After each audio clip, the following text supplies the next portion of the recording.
Now, this week we are going to have it in a new edition. और इस सप्ताह हम नए जो है अंश को, अध्याय को हम देखना चाहते हैं. Now I'll go to share screen straight away. और हम सीधे तौर पर स्क्रीन को शेयर करना चाहेंगे. Now this is the one which we saw last week. और यही वो ग्राफ है जो हमने पिछले सप्ताह देखा था. In the beginning, everything seems to be all right. All these four aspects are developed properly. और आरंभ में ये जो चारों तथ्य है, लगता है कि बराबर रीति से बढ़ रहे हैं. But as the time progresses, पर जैसे ही समय बीतता जाता है, assemblies tend to neglect these four things in a way. और कलीसिया जो है वो धीरे धीरे इन बातों को जो है नकारना शुरू कर देता है. And certain aspects are given more importance, certain aspects are not given that important. और कुछ ऐसे तथ्य हैं जिनको ज्यादा महत्व देते हैं और कुछ ऐसे तथ्य हैं जिनको महत्व देते ही नहीं है. So what happens is, there is an oscillating effect. और उसके बाद क्या होता है कि वहां पर जो है धीरे धीरे जो है दूरी बनती जाती है, अंतराल बनता जाता है. And one aspect takes the supremacy over the other aspect. और एक जो तथ्य है वो दूसरे तथ्यों के ऊपर धीरे धीरे अधिकार जताने लगता है, अधिकार रखने लगता है. But the scripture, whether it is the Old Testament or the New Testament, gives us a clear guidance that all aspects concerning the discipleship should be given proper importance. और पुराने नियम हो चाहे नए नियम हो, चेलेपन के बारे में या शिष्यता के बारे में सभी तथ्यों को बराबर रीति से जो है उसको दर्जा देना चाहिए. This is the responsibility of the local assembly. और ये जो है स्थानीय कलीसिया की जिम्मेवारी है. So the believers in the local assembly who are in fellowship for a long time should shoulder this responsibility equally. और जो विश्वासी कलीसिया में सहभागिता रखते हैं नियमित रीति से, इस जिम्मेवारी को उन्हें बखूबी निभाना चाहिए. And also we must not forget this is a two-way responsibility. और साथ ही हमें ये भी नहीं भूलना चाहिए कि ये दोहरा जो है जिम्मेवारी है हमारे लिए. Assembly may be laboring very well. हो सकता है कि कलीसिया जो है वो बहुत परिश्रम कर रहा हो. But how about the new soul? लेकिन वो जो नए आत्माओं के बारे में क्या? They should also be equally interested. और वे भी बराबर रीति से इसमें जो है भागीदार होने चाहिए. Otherwise it will bring similar problem what we are seeing now. और अन्यथा वो भी इसी प्रकार के समस्या में घिरेंगे जो भी हम देख रहे हैं. That is why being in fellowship is a very, very important thing. और इसीलिए संगति में होना, सहभागिता में होना बहुत ही महत्वपूर्ण बात है. A believer should know where the Lord wants him to be in fellowship. एक विश्वासी को ये बात समझना चाहिए कि परमेश्वर कहाँ पर मुझे संगति में रखना चाहता है.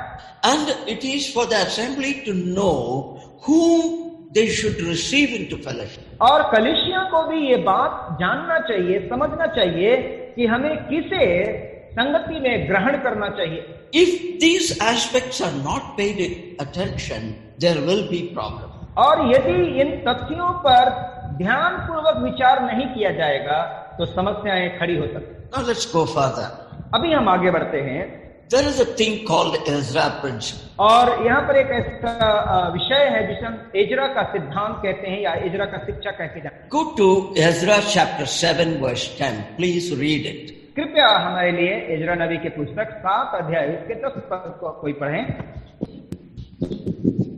Read it quickly, please. क्योंकि एजरा ने इनकी व्यवस्था का अर्थ जान लेने और उसके अनुसार चलने सिखाने के लिए अपना मन लगाया था.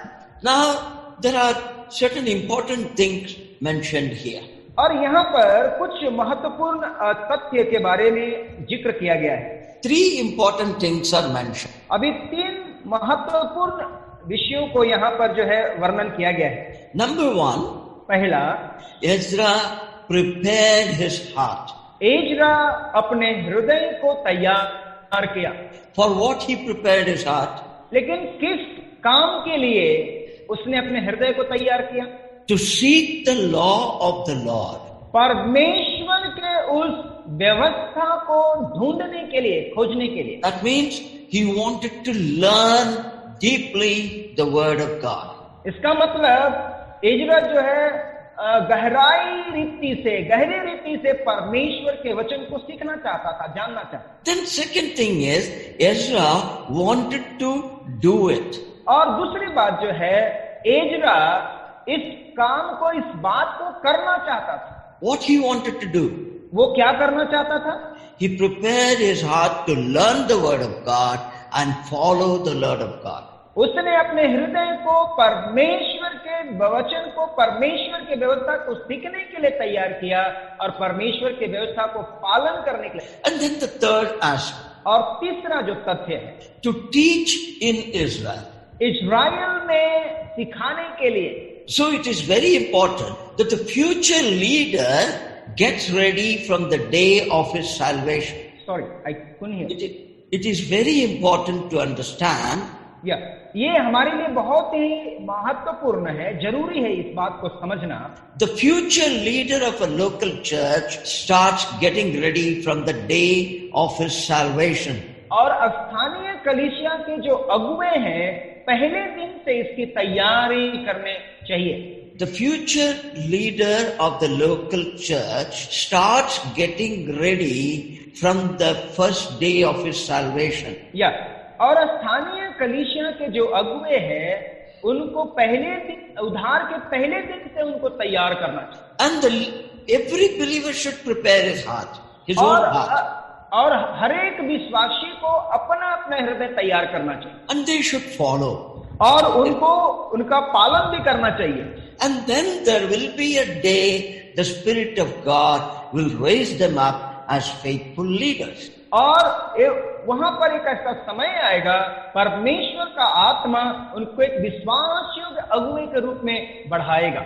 Matthew 28 verses 19 and 20. मत्ती रचित सुसमाचार 28 अध्याय 19 और 20 पद को हम We have देखेंगे। read it earlier, we will read it again. हमने इसे पहले पढ़ा है, लेकिन हम फिर से इसको पढ़ेंगे। Matthew 28. इसलिए तुम जाओ, सब जातियों के लोगों को चेला बनाओ और उन्हें पिता और पुत्र और पवित्र आत्मा के नाम से बपतिस्मा दो और उन्हें सब बातें जो मैंने तुम्हें आज्ञा दी है मानना सिखाओ, और देखो मैं जगत के अंत तक सदा तुम्हारे संग हूँ। First thing he said, make them disciples. पहला चीज जो उसने कहा, चेले बनाओ। That means they should learn about God and His Word. इसका मतलब उन्हें परमेश्वर के बारे में और परमेश्वर के वचन के बारे में सीखना है। That is what Ezra did first. और यही कार्य इजरा ने सबसे पहले किया। Second thing, और दूसरी बात, teaching them to observe. और उनको उन बातों को व्यवहार में लागू करने के लिए सिखाया। That is what the Lord told the disciples. और यही कार्य, यही बात परमेश्वर ने अपने चेलों को कहा। That is what Ezra also wanted. और यही बात इजरा ने भी अपने जीवन में चाहा। He wanted to do it. और वो उस बात को करना चाहता था। That means he wanted to put it in practice. इसका मतलब है कि वो अपने व्यवहारिक जीवन में वो लागू करना चाहता था। Then teach. उसके बाद सिखाना। And that teach is concerning to whom to teach. और ये जो सिखाना है, वो किसको सिखाना है? This is a very, very difficult aspect, very sensitive aspect. और ये बहुत ही कठिन तथ्य है, बहुत ही जो है नाजुक तथ्य है। God has saved them. परमेश्वर ने उन्हें बचाया है, उद्धार दिया है, and prepared them, और उन्हें तैयार किया है, trained them well, और उनको जो है प्रशिक्षित किया है, given them responsibility to teach. और उनको सिखाने की जिम्मेवारी दिया है। To whom? किससे? To the local assembly among whom they are fellowshipping. और उस स्थानीय मंडली को, स्थानीय कलीसिया को, जहां पर वो संगति करते हैं। This is the primary importance. और ये जो प्राथमिक जो महत्व है। Whereas in the present days, in the Christian world, the contrary is happening. और इसी वजह से आज इस वर्तमान समय में मसीही जगत में जो है समस्याएं जो है उत्पन्न हो रही हैं। There are contrary things happening. विपरीत बातें हो रही हैं। Yes Why is it? लेकिन ये विपरीत बातें क्यों उत्पन्न हो रही हैं? Instead of spending the time in strengthening the local assembly, they want to fly around like a और bird. इस परमेश्वर के वचन में अपने आप को मजबूत करने के बजाय वो जो है इधर उधर भागते रहते हैं. No. The thing here is, instead of strengthening the local assembly, they want to strengthen everywhere. और स्थानीय कलीसिया को मजबूत करने के अलावा वो चारों तरफ जो है मजबूत करना चाहते हैं. First, where the Lord has kept us, that's very, very important. पहली बात, जहां पर परमेश्वर ने हमें रखा है वो हमारे लिए महत्वपूर्ण है. Failure in teaching and learning will result in ineffective future of the assembly. और सिखाने में और सीखने में असफलता जो है हमें जो है भविष्य में कलीसिया के अंदर भविष्य में जो है हमें खूब प्रभाव हमारे जीवन में ला सकता है. Before coming into fellowship, a believer need to know clearly the cost involved. और इससे पहले कि संगति में आने से पहले विश्वासियों को ये स्पष्ट रूप से जानना चाहिए कि एक मूल्य रखता है. What it costs to be in fellowship, it's very, very important. और संगति में रहना एक बड़ा ही मूल्य रखने वाली बात है. You have to pay a cost for this. और हमें जो है आपको जो है उसके लिए मूल्य चुकाना पड़ता है. Then you have to prove that you are really willing to be in fellowship by paying a cost. और आपको ये बात को प्रमाणित करना होगा कि आप इच्छुक हैं इस मूल्य को चुकाने के लिए संगति में आने हेतु. So disciples need to give proof of their discipleship. इसलिए चेले को अपने चेलेपन के बारे में जो है प्रमाण देना होगा. How to do that? लेकिन इसे कैसे करेंगे? Scripture guides us in this matter. वचन जो है हमें इस रीति से सिखाता है. Paul's way. पौलुस के मार्ग या पौलुस के तरीके. What is Paul's way? पौलुस के तरीके क्या हैं? Let us go to the scripture. आइए हम वचन में देखते हैं. Acts chapter 9 verse 26 and 28. Only two कृष्णों words. के काम 9 अध्याय 26 पद और 28 पद. Read it please. यरूशलेम में पहुंच I request people to mute their mic please. के साथ मिल जाने का प्रयत्न किया, परंतु सब उससे डरते थे. यरूशलेम में पहुंचकर उसने चेलों के साथ मिल जाने का प्रयत्न किया, परंतु सब उससे डरते. वह उनके साथ यरूशलेम में आता जाता रहा. Now, 28. I request once again, please mute your mic, other believers, please. It is disturbing the time. मैं आप सभी विश्वासियों से अनुरोध करना चाहता हूं कि कृपया करके अपने माइक को म्यूट कर दें ताकि रूपांतरण में और प्रचार करने में कोई समस्या ना हो. Okay, let us come to Acts chapter 9 verse 26. आइए हम प्रेरितों के काम उसके 9 अध्याय 26 पद में हम आते हैं. Can you read it again because we could not hear it properly? Yes, मैं पढ़ता हूं.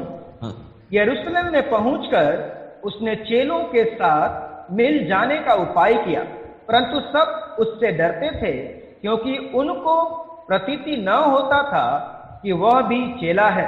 28. Not 28, only 26. Okay. Now, here there is a very important truth conveyed to us. और यहाँ पर एक बहुत ही एक महत्वपूर्ण सत्य जो है हमें बताया गया है. In most of the languages, it is translated that he tried to join, he attempted to join, like that. और कई एक ट्रांसलेशन में रूपांतरण में ऐसा कहा गया है कि उसने कोशिश किया जुड़ने के लिए या उसने प्रयास किया जुड़ने के लिए. Even in the present day English translation, it is written as attempted or tried. और इवन यहाँ तक कि वर्तमान समय का जो ट्रांसलेशन है उसमें भी प्रयास किया या उसके लिए प्रयत्न किया करके लिखा गया है. I was just thinking, some of the old translations are using the word assayed. और मैं ऐसा सोच रहा था कि पुराने ट्रांसलेशन में, पुराने भाषांतरण में अस्टेड करके जो है, इसको परख कहते हैं अंग्रेजी में, हिंदी में परख शब्द का इस्तेमाल किया गया है। Now, why did they use this word? अभी क्यों उन्होंने इस शब्द का, परख शब्द का इस्तेमाल किया? Attempt was also prevalent, it was available on those days. और जो प्रयत्न करना भी जो उन दिनों में उपलब्ध था, Tried was also there. प्रयास करना भी वहां पर मौजूद था। In spite of that, why the translators used the word assay? लेकिन इन दोनों शब्दों के अलावा जो भाषांतरण करने वाले लोग हैं, क्यों परख शब्द का इस्तेमाल किया? Assayed in general, I will explain to you what does it mean. और जो परख जो शब्द है, मैं इसको आमतौर पे आपको समझाने की कोशिश करूंगा, इसका मतलब क्या है। Jharkhand people can understand it better. और झारखंड के लोग इसको आसानी से अच्छे तरीके से समझ सकते हैं। Jharkhand is full of iron ore. और झारखंड जो है पूर्ण रीति से खनिज संपदा से, लोहे से भरा हुआ है। Now, how much iron is content in that particular place, you have to find out. और कि अभी कितना लोहा या कितना खनिज उस जगह में पाया जाता है, आपको जो इसको ढूंढना है। So they will remove a particular portion of the rock or whatever it is. और इसलिए एक निश्चित जगह में पत्थर हो चाहे जो कुछ भी हो, उसको जो वहां हटाएंगे, and they will test it through different methods. और भिन्न भिन्न तरीकों से, भिन्न भिन्न माध्यमों से जांच करेंगे। And through that they will find out how much iron content is there. और उस जांच के द्वारा वो पता करना चाहेंगे, परख करना चाहेंगे कि इसमें कितना लोहा का मात्रा है। In the same way, gold is found under the ground. और इसी रीति से सोना भी जो है भूमि के नीचे पाया जाता है। So they take it and they test it through different means. Go ahead, please. So you have to put it into different tests, which is a very harsh and very hard test. और जो है उन चीजों को पता करने के लिए, उन चीजों के परख करने के लिए जो है उनको अलग अलग तरीके से उनको जांचना पड़ता है, और वो जांच जो है कठिन भी होते हैं। Here, that is the strength which is expressed. और यहाँ पर वही जो मतलब है, वही अर्थ है जो यहाँ पर हमारे सामने उजागर किया गया। So when Saul came to Jerusalem, और जब साउल यरूशलेम के अंदर आया, he decided to allow his faith to be tested in any manner by the disciples at Jerusalem. और साउल जब यरूशलेम के अंदर आया, उसने अनुमति दिया कि चाहे किसी भी रीति का हो, उसके विश्वास के परख को लोग कर सकते हैं, जांच सकते हैं। Why he wanted that? क्यों साउल ऐसा चाहता था? Because he wanted to join himself to the disciples. क्योंकि वो उन चेलों के साथ, शिष्यों के साथ जुड़ना चाहता था, मिलना चाहता। This is not just a joining like you understand. और ये उस प्रकार से जुड़ाव या उस प्रकार से मिलना नहीं है जैसा हम और आप समझते हैं। It is like taking a pot of milk, a pot of water, pouring both together in another pot. और ये उस बर्तन के समान है, एक पानी का और एक दूध का, और दूसरे बर्तन में दोनों को मिलाने जैसा है। And after that you cannot separate the water from the milk. और उसके बाद में दूध को और पानी को एक दूसरे से हम अलग नहीं कर सकते। That is the central meaning of being in fellowship. और यही एक जो है केंद्र बिंदु, केंद्रीय जो है मुख्य जो है मकसद संगति में या सहभागिता में आने का भी। This is what Paul wanted in Jerusalem. और यही बात पौलुस जो है यरूशलेम के अंदर चाहता था। So he knows that people will not believe him. और वो इस बात को जानता था कि लोग उस पर विश्वास नहीं करेंगे। So he allowed in his mind, let them test it in any way, my faith. और इसलिए उसने अपने मन में ये सोचा कि लोगों को चाहे जिस रीति से मुझे जांचना चाहते हैं, परखना चाहते हैं, उनको जांचने दे। Will a believer allow like that in the local assembly today? क्या इन दिनों में, आज के समय में एक स्थानीय कलीसिया का विश्वासी ऐसा अनुमति देगा खुद के जांच के, To come into fellowship? संगति में आने के लिए? There will be too much of pressure from different quarters. यहाँ पर जो है बहुत प्रकार का जो है, बहुत ही ज्यादा जो है दबाव को हम अलग हम देख सकते हैं। Parents will pressurize. माता पिता जो है उनको दबाव देंगे, Uncle will pressurize. चाचा जी होंगे वो उन पे दबाव डालेंगे, And relatives will pressurize. और रिश्तेदार भी जो है दबाव डालेंगे। They will not allow the leadership or the local assembly to ascertain whether he is a disciple or not. और स्थानीय कलीसिया में जो अगुवे हैं उनको कोई भी जो है इन बातों को परख करने के लिए अनुमति नहीं, They get impatient. और वो अपना धीरज खो देते हैं। Here what we see in the scripture. यही बात हम यहाँ वचन के अंदर देखते हैं। A man who was chosen to be an apostle to the Gentiles decides within himself, let the disciple of Jerusalem test me in any manner they want. I will not get offended. एक प्रेरित जो प्रेरित होने के लिए बुलाया गया है, वो अपने आप को कलीसिया के लोगों के द्वारा परख के लिए वो अपने आप को तैयार करता है, दे देता है, चाहे लोग जिस भी रीति से उसके विश्वास को परख कर सके। So we need to learn a lesson from them. इसलिए हमें यहाँ से एक सीखने की आवश्यकता है। Because the local assembly has the responsibility towards the Lord. और स्थानीय कलीसिया की एक जिम्मेवारी है उस व्यवस्था के, They are responsible. और वो परमेश्वर के प्रति जवाबदेह जिम्मेवार, So they need to be very careful. इसलिए उन्हें बहुत सावधान रहने की आवश्यकता है। Now, later on, what we read in the scripture, उसके बाद हम क्या पढ़ते हैं वचन के अंदर? Barnabas comes there. बरनबास वहां पर आता है। Not only Paul has been examined, और न सिर्फ पौलुस जो है उसका परख हुआ है, जांच किया गया है, but Barnabas comes in the last and assures the assembly he is the true disciple. और बरनबास वहां पर आता है और कलीसिया को वो दिखाता है कि ये वास्तव में एक सचमुच चेला है, शिष्य है। He gives the testimony about Paul. और वो पौलुस के बारे में एक गवाही देता है। What is written in the scripture? वचन में क्या लिखा है? By the mouth of 2 or 3 a thing will be established. और वहां पर लिखा है जहां कहीं मेरे नाम से 2 या 3 लोग, No.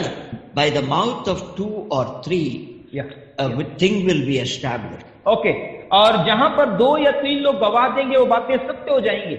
Now here Saul gave his personal testimony. अभी यहाँ पर साउल जो है अपना व्यक्तिगत गवाही देता है, And it was examined. और उसका परख किया गया है। And then Barnabas gets up and he gives the testimony about Saul. और बरनबास जो है खड़े होकर के साउल के विषय में गवाही देता है। So after that he was received. और उसके बाद उस संगति में साउल को ग्रहण। So the word assuade in some of the old translations in English is a very good word. और पुराने रूपांतरण में, ट्रांसलेशन में जो ये परख जो शब्द है, ये बहुत ही अच्छा जो है ट्रांसलेशन है, रूपांतरण है। Because that explains everything concerning fellowship. और चूंकि ये जो शब्द है संगति में आने के विषय में एक बहुत ही उचित शब्द का इस्तेमाल किया गया है। Now coming to Acts chapter 9 verse 28. अभी हम प्रेरितों के काम 9 अध्याय 28 पद की ओर हम आते हैं। Please read it. वह उनके साथ यरूशलेम में आता जाता रहा। Okay. Now what is written here? अभी यहाँ पर क्या लिखा है? He was with them coming in and going out at Jerusalem. और वह उनके साथ था, आता और जाता रहा। Now what does it mean? इसका मतलब क्या है? This is the evidence of the proof of discipleship, that he is a true disciple. और ये उसके सच्चे चेलेपन का, सच्चे शिष्यता का एक प्रमाण था कि वो एक सच्चा विश्वासी। As long as he was in Jerusalem, और जब तक वो यरूशलेम में था, he was with the disciples. और वह चेलों के साथ था। When the disciples came in for prayer and study of the word and for fellowship, he was with them. और जब चेले अध्ययन करने के लिए, परमेश्वर के वचन का मनन करने के लिए, संगति करने के लिए वो उनके साथ था। For prayer also. प्रार्थना के लिए। And then when they went out to preach the gospel, और जब वे बाहर में सुसमाचार प्रचार करने के लिए जाते थे, he was with them. ये भी उनके साथ था। This is the true way of joining into fellowship. और यही एक सच्चा तरीका है संगति में जुड़ने का, संगति में मिलने का। In some part of the world, और संसार के कुछ भागों में when a new person wants to join in fellowship with a local church, और एक व्यक्ति स्थानीय कलीसिया में यदि वो संगति करना चाहता है, सहभागिता में आना चाहता है, he has to inform the leaders. और वो जो है वहाँ के अगुवों को सूचित करता है, And then they give him a small book. और उसके बाद वो उनको एक छोटा सा पुस्तक देते हैं। They say, go and read it. This will talk about our faith, our conviction about our local church. और वे ऐसा कहते हैं कि आप इसको पढ़िए, हमारे विश्वास के बारे में, हमारे उस क्रियाओं के बारे में, हमारे कलीसिया के बारे में जो है आपको समझ में आएगा। After that, if you want to be in fellowship, come and tell us. और उसके बाद यदि आप हमारे संगति में आना चाहते हैं, कृपया आकर के हमें बताएं। And when he agrees to come into fellowship, और जब एक व्यक्ति इस बात को करने के लिए अपनी सहमति देता है, then the shepherds, they come together, they examine him. और जो अगुवे हैं, जो चरवाहे हैं, वो साथ में आते हैं और उसकी परख करते हैं, जांच करते They हैं। want to know whether he has really understood their conviction, their faith. और वे इस बात को जानना चाहते हैं कि क्या वाकई में ये हमारे विश्वास को ये समझता है, उसके विश्वास के बारे में जानते हैं। Then they receive him into. और तब जो है उसे जो है संगति में ग्रहण किया जाता है। Whereas in a country like ours, numbers plays the game. और हमारे देश में बहुत प्रकार के खेल को हम देखते हैं। We want to only show the numbers. हम सिर्फ संख्या बताना चाहते हैं। We don't want disciples to be in the local assembly. We We don't pay attention to have disciples in the assembly. और हम इस बात पे ध्यान नहीं देते चेलेपन के बारे में, शिक्षकता के बारे में स्थानीय कलीसिया में। So, if we are good disciples, यदि हम अच्छे शिष्य हैं या चेले हैं, the Lord will have a job for us. परमेश्वर जो है हमारे लिए काम देगा। That is what we read in Acts chapter 13, verse 1 and 2. और यही बात हम प्रेरितों के काम 13 अध्याय 1 और 2 पद में पढ़ते हैं। Read it, please. प्रेरितों के काम 13 अध्याय 1 और 2 पद। अंतिकिया की कलीसिया में कई भविष्यवक्ता और उपदेशक थे, जैसे बरनबास और समोन जो निगर कहलाता है, और लुकियस कुरेनी, और चौथाई देश के राजा हेरोदेस का खुद भाई मनाहेम और शाऊल। जब वे उपवास सहित प्रभु की उपासना कर रहे थे, तो पवित्र आत्मा ने कहा, मेरे लिए बरनबास और शाऊल को उस काम के लिए अलग करो जिसके लिए मैंने उन्हें बुलाया है। Now, verse 1 talks about few men. और अभी जो पहला पद है कुछ लोगों के बारे में बातें करता है। They were all in fellowship in that assembly at Antioch. और वे सभी लोग उस अंताकिया के कलीसिया में सहभागी रखते थे, संगति करते थे।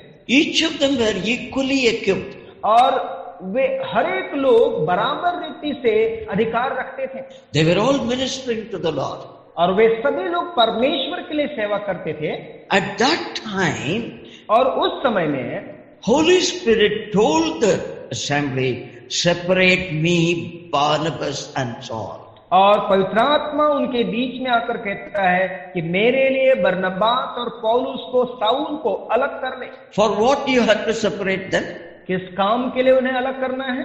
For the work whereunto I have called them. और उस कार्य के लिए जिस स्थान के लिए मैंने उन्हें बुलाया है। Here is a problem in the present day. और यहाँ पर एक समस्या है वर्तमान समय में। How many local churches can vouch Holy Spirit asked them to separate men for the work of God? कितने कलीसियाओं में पवित्र आत्मा इस बात को कहता है कि मेरे लिए लोगों को अलग कर? This human plan sending people out to serve the Lord. ये मानवीय योजना है, लोगों की अपनी योजना है, लोगों को अपनी मर्जी से वो भेजते हैं। And that is why we have no effective work all around. और यही वजह है कि हमारे चारों तरफ किसी भी रीति से प्रभावित करने वाला हम काम नहीं। Holy Spirit should guide the local assembly. पवित्र आत्मा स्थानीय कलीसिया को अगुवाई करना चाहिए। Holy Spirit should call the person, पवित्र आत्मा जो उस व्यक्ति को बुलाना चाहिए, because it is his work, not the local assembly. क्योंकि ये उस आत्मा का कार्य है, न कि स्थानीय कलीसिया का कार्य है। When this is not followed in a proper way, और जब ये बातें सही रीति से पालन नहीं की जाती हैं, you will have problem. आपके पास समस्याएं होंगी। Even to be leaders in the local assembly, यहाँ तक कि स्थानीय कलीसिया में अगुवे बनने के लिए the Spirit of God should guide. परमेश्वर का आत्मा, पवित्र आत्मा जो है, हमें अगुवाई करना चाहिए। God has to appoint. और परमेश्वर स्वयं नियुक्त करना चाहिए। Otherwise, you will have problem. अन्यथा हमारे साथ समस्या हो सकती है। And what we read in the Old Testament, हम पुराने नियम में क्या पढ़ते हैं? God gave responsibility to Moses and Aaron. परमेश्वर ने मूसा और हारून को जिम्मेवारी दिया। Whereas there were other men who started taking that responsibility. और वहां पर कुछ और लोग भी थे जो जिम्मेवारियों को लेना चाहते थे। And they tried to rebel against God. और उस परमेश्वर के विरुद्ध उन्होंने विद्रोह भी किया। We know the story, what happened. हम जानते हैं उस कहानी को कि क्या हुआ वहां पे। So, a leader or a servant of God called and separated by the Spirit of God, not by men. और एक स्थानीय कलीसिया का अगुवा और सेवक पवित्र आत्मा के द्वारा अलग किया गया है, पवित्र आत्मा के द्वारा बुलाया गया है, न कि मनुष्यों। Read verse 3 and 4 of the same chapter. उसी प्रेरितों के काम 13 अध्याय के 3 और 4 पद को भी हम पढ़ें। तब उन्होंने उपवास और प्रार्थना करके और उन पर हाथ रखकर उन्हें विदा किया। अतः वे पवित्र आत्मा के भेजे हुए सिलुकिया को गए और वहां से जहाज पर चढ़कर साइप्रस को चले। Now what is written here? क्या लिखा है यहाँ पर? The Spirit of God separated these two men. परमेश्वर का आत्मा इन दोनों को अलग किया For the work which Spirit of God has for. जिस कार्य के लिए, जिसके करने के लिए परमेश्वर के आत्मा ने तैयार किया था या बुलाया था। And so the Spirit of God told the local assembly. और इसलिए पवित्र आत्मा ने स्थानीय कलीसिया से कहा, बताया। And so the assembly prayed and sent them. और इसलिए कलीसिया ने, स्थानीय कलीसिया ने उनके लिए प्रार्थना किया और उन्हें भेजा उस कार्य के लिए। So the servant of God is not sent by the local church, he is sent by the Holy Ghost. और एक परमेश्वर का दास स्थानीय कलीसिया के द्वारा नहीं भेजा जाता, परंतु वो पवित्र आत्मा के द्वारा भेजा। Local assembly only acknowledges the call of the Holy Spirit. स्थानीय कलीसिया सिर्फ उस बात को जो है एक्नॉलेज करके उसको संज्ञान देती है कि वो उनको बुलाया गया। And then in verse 4 what we read? और चौथे पद में हम क्या पढ़ते हैं? Being sent forth by the Holy Ghost. Note that word. वहां पर एक शब्द जो लिखा है उस पर आप कृपया ध्यान दीजिए। वहां लिखा है, सो वे पवित्र आत्मा के भेजे हुए। Not by the local church. वह स्थानीय कलीसिया के द्वारा नहीं। Local church was told by the Holy Spirit, separate these two men for me. और स्थानीय कलीसिया को पवित्र आत्मा के द्वारा ये बात बताया गया कि इनको हमारे लिए अलग कर। But who sent them out to Seleucia? लेकिन किसने सिलुकिया को उनको भेजा? Holy Spirit sent. पवित्र आत्मा ने उन्हें वहां पर भेजा। So every local assembly, whether they go out to witness in a village or in a town or send a worker to a new place, it should be by the Holy Spirit, not by the human brain or human mind. जब कभी लोगों को भेजना है प्रचार करने के लिए, ये लोगों के द्वारा नहीं भेजा जाना चाहिए, परंतु पवित्र आत्मा के द्वारा भेजा। By the grace of God, in these 32 years of service for the Lord, I can vouch that wherever we went, by the leading of the Spirit of God, the work progressed. और इस 32 साल के परमेश्वर की सेवा कार्य में मैं इस बात को बड़े हियाव के साथ कह सकता हूं कि परमेश्वर ने जहां कहीं भी मुझे बताया, मुझे भेजा, मैं वहां पर जाकर के प्रभु के लिए। Wherever we went out of our own plan, the things did not go well. और जहां कहीं भी हमने अपने विचार से काम करने का प्रयास किया, वहां पर कार्य सफल नहीं। So every step the local assembly need to take by the leading of the Holy Spirit. इसलिए हर एक स्थानीय कलीसिया को, हर एक कदम को पवित्र आत्मा के अगुवाई के द्वारा उठाना चाहिए। So every matured servant of God was involved totally in the local assembly activities first. और हर एक परिपक्व सेवक या विश्वासी सबसे पहले पूर्ण रीति से कलीसिया, स्थानीय कलीसिया के कार्यों में वो अपने आप को संलग्न करता है। And by their involvement they mature gradually. और उनके अपने आप को संलग्न करने के द्वारा वो परिपक्वता में पूर्ण होते जाते हैं। Thereafter the Holy Ghost calls him out. और उसके बाद पवित्र आत्मा जो है उन्हें बाहर बुलाता है। Now a servant or a leader to guide comes out of people who have committed fully to the local. एक सेवक या एक अगुवाई को अगुवाई प्राप्त करना, ये उस लोगों के द्वारा आता है जिन्होंने स्थानीय मंडली में अपने आप को पूर्ण रीति से समर्पित कर दिया। You want to become a leader to guide a local assembly. आप एक स्थानीय कलीसिया में अगुवे बनना चाहते हैं, उस कलीसिया को अगुवाई करने के लिए, Or you want to serve the Lord. और या आप उस परमेश्वर की सेवा करना चाहते हैं। Whatever it is, first of all, you should be fully committed to the local assembly where you are in fellowship. जहां जो कुछ भी हो, सबसे पहले आपको उस स्थानीय कलीसिया के लिए संपूर्ण रीति से समर्पित, With full heart serve the Lord there. और संपूर्ण मन से आप परमेश्वर की आप सेवा करें। After that, उसके बाद the Holy Spirit will call you out, or they are called out and separated by the Lord for His work, not for man's. और उसके बाद परमेश्वर जो है उसके कार्य के लिए आपको अलग करता है, आपको बुलाता है उस परमेश्वर के कार्य के लिए, न कि मनुष्य। Now let us understand what did we learn for the past few weeks. अभी हम इस बात को समझेंगे कि हमने पिछले दिनों में, पिछले सप्ताह से हमने क्या सीखा।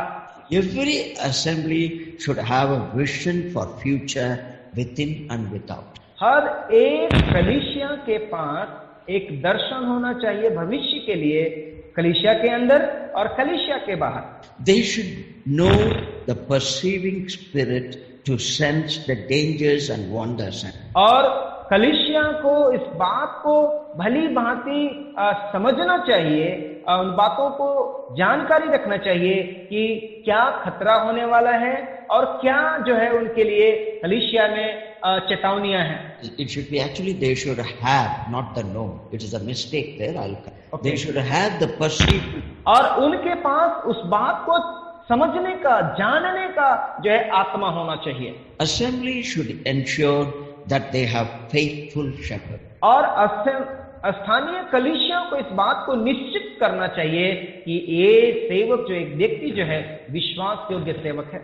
Every local church should wholeheartedly accept and honor the lordship of Christ. और हर एक स्थानीय कलीसिया को संपूर्ण हृदय से इस बात को स्वीकार करना चाहिए और परमेश्वर के उस बातों को जो है, परमेश्वर के उस ईश्वरत्व को आदर करना चाहिए। Prime importance should be given to the written word of God. और प्राथमिक महत्व जो है, जो लिखित है परमेश्वर के वचन, उसे देना चाहिए। They should trust in the leading of the Holy Ghost, who is their helper and guide. और उस पवित्र आत्मा के ऊपर भरोसा करना चाहिए जो उन्हें चलाता है, जो उनकी मदद करता है, उनकी अगुवाई करता है।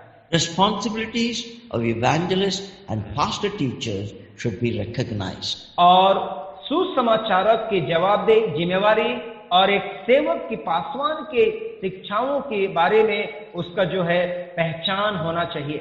Unique importance of salvation must be emphasized and taught to every believer. और जो उद्धार के महत्व है, उसकी जो अनोखापन है, वो हर एक विश्वासी को सिखाना चाहिए, उनको बताना चाहिए। The local church should train newly saved souls to become good disciples of Christ, not men. और स्थानीय कलीसिया को चाहिए कि नए विश्वासियों को उनको प्रशिक्षित करे ताकि वो एक अच्छे शिष्य बन सके मसीह के और न कि मनुष्यों। The priesthood and responsibilities of every believer should be taught from the beginning. और याजकपन के बारे में, उसके जिम्मेवारियों के बारे में हर एक विश्वासियों को आरंभ से सिखाया जाना चाहिए। Every believer should be taught to understand clearly the cost of being in fellowship. और हर एक विश्वासियों को जो है इस बात को समझने के लिए सिखाना चाहिए कि संगति में आने के लिए, संगति में जुड़ने के लिए उसका क्या मूल्य होता है। The saints of a local church should learn to respect God appointed leadership, that is overseers. और उन संतों के बारे में स्थानीय कलीसिया को सीखना चाहिए, उनका आदर करने के लिए जो परमेश्वर के द्वारा अगुवेपन के लिए नियुक्त किए गए हैं, जो देखभाल करते हैं, जो डिकन्स होते हैं।